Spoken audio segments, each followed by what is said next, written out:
She had already lost to this exact opponent once this year. This time it took 3 brutal sets, but by the end, there was no doubt left about who the better player really was. If you stick with me for the next few minutes, I'm going to break down exactly how Eala got her revenge against Alycia Parks in Toronto, why that second set matters far more than the final scoreline suggests, and what's coming next for her in the third round. There's one specific stretch in that deciding set that I think tells you everything you need to know about where her confidence is sitting right now. But here's what makes this win genuinely special, and I'll get to it in a second. She pulled this off with less than 3 days of rest between 2 completely different tournaments in 2 completely different countries. Let's start with the immediate context because it matters enormously here. Eala walked into Toronto fresh off winning her very first U-Tour title in Washington. A rain-delayed 3-set final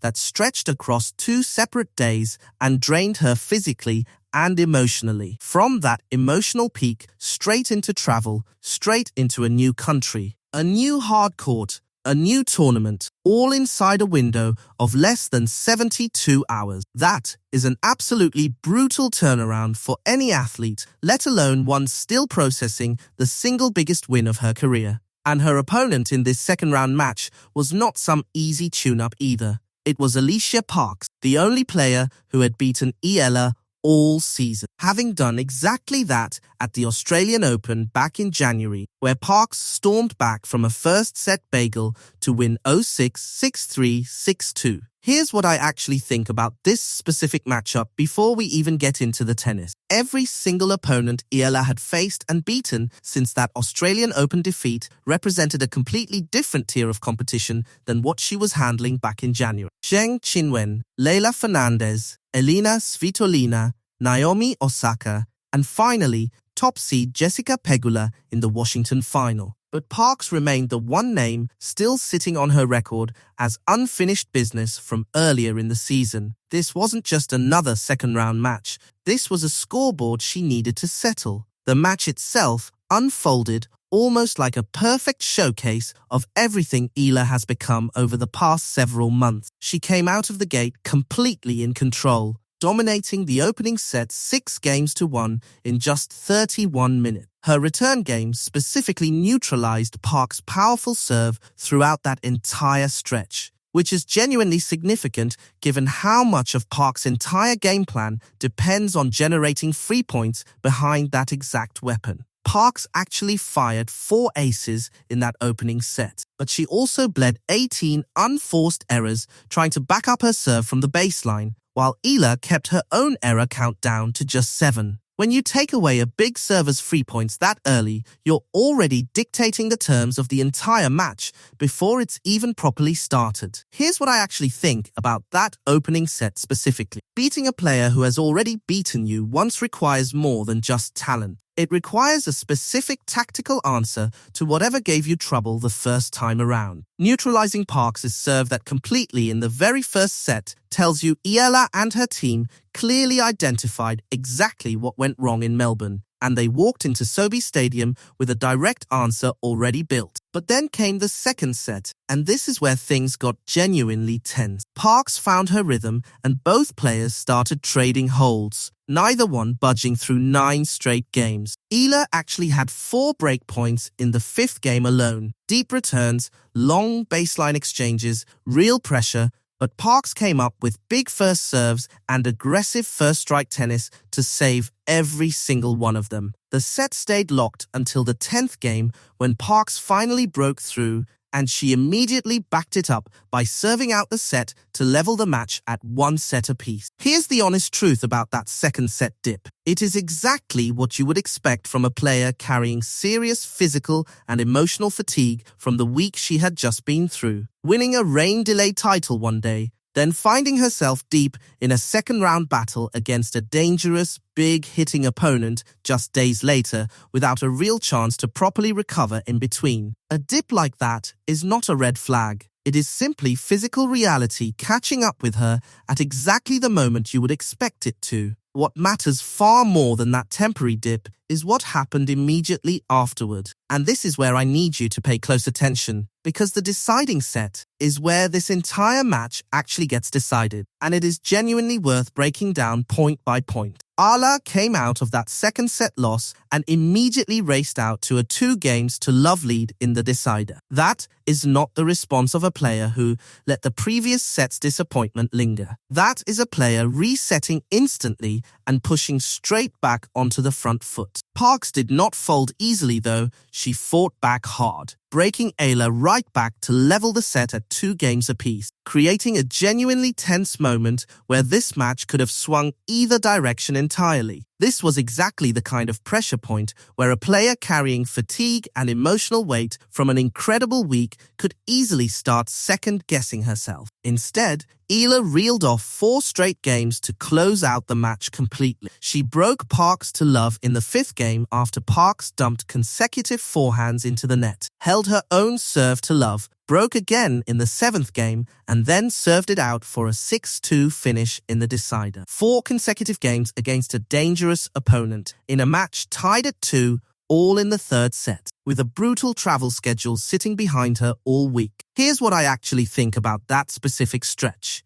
That is not luck, and it is not simply a talented player having a good day. That is genuine competitive maturity, the exact quality she talked about herself in press just 1 day earlier in this very tournament. This match was living proof of that mindset in action under real, tangible pressure, and it took an hour and 51 minutes to complete. Let's talk about what this win actually means, because it settles something that had been sitting unresolved on her record for months now. This victory officially avenges her first-round loss to Parks at the Australian Open earlier this year, the only blemish remaining among the players she has faced this entire season. Every single name from that early stretch of the year has now been addressed, one by one, as her game has continued climbing to new heights throughout this remarkable summer. Here's my honest opinion on why this specific revenge win matters more than a typical second-round result normally would. Beating a player who has already beaten you requires overcoming more than just tennis skill. There is a psychological hurdle involved too, a small voice reminding you exactly how the previous match unfolded. Eala did not just beat Parks this time, she dominated large stretches of the match, dropped one difficult set under genuine fatigue, and then closed out the decider with total conviction. That is the kind of win that fully erases whatever lingering doubt might have existed from that January loss, not just on paper, but in her own head heading into the rest of this season. And it wasn't just about the tennis either. After the match, in front of a huge flag-waving Filipino crowd on center court, Eala was visibly emotional. "I am eternally grateful," she said.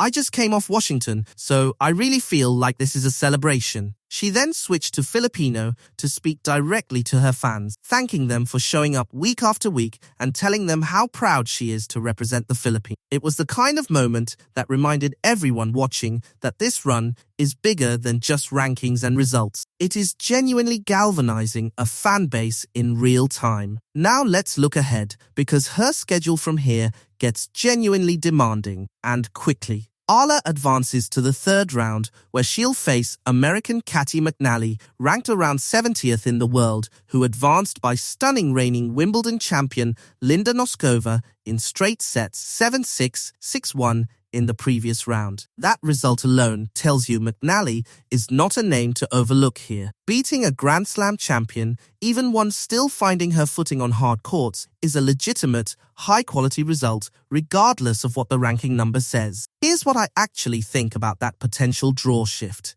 A lot of people, myself included in an earlier breakdown, assumed Noskova would present Eala's toughest remaining test in this specific section of the draw. McNally taking her out entirely changes that picture completely, and it's a reminder of exactly how unpredictable a Tier 1000 event can be, round after round. But before any of that even happens, Eala has another commitment first, and she'll return to action even sooner than her singles 3rd round match. Think about the sheer volume of tennis Eala is playing across this incredibly short stretch. A rain-delayed singles final in Washington, immediate travel to a new country, a grueling 3-set battle to open her Toronto singles campaign. And now, more tennis stacking up right behind it. All before she's even gotten to her third-round singles match against McNally.